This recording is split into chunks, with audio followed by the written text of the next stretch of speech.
The world my father told me about 50 years ago was a divided world. It looked like this. Each bubble is a country. Size is population. Blue, Africa. Red, Asia. Yellow, Europe. And green, the Americas. Vertical is child mortality. From 30% of children dying before the age of 5 down to almost zero child death. Horizontal, number of babies born per woman. From 8 to less than 2. But most countries were up here. Women had 6 to 7 children. Child deaths were frequent. Almost every family lost one or more children. In many people's mind, the world still looks like this, developing and developed. But it's a myth, because the world has improved immensely in the last 50 years. Here we go.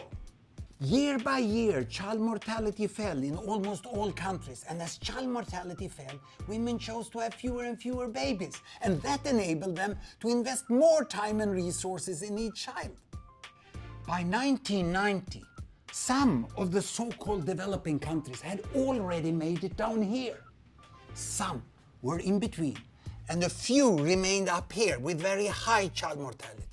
Ethiopia had hardly moved at all. It had passed through decades of famines and political turmoil. Many people think that Ethiopia is still stuck up here. But look what happens after 1990.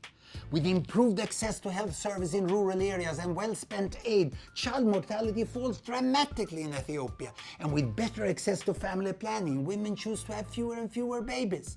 Ethiopia has come halfway and is moving quickly down to this corner. But Ethiopia still faces many challenges. I will split the Ethiopian bubble.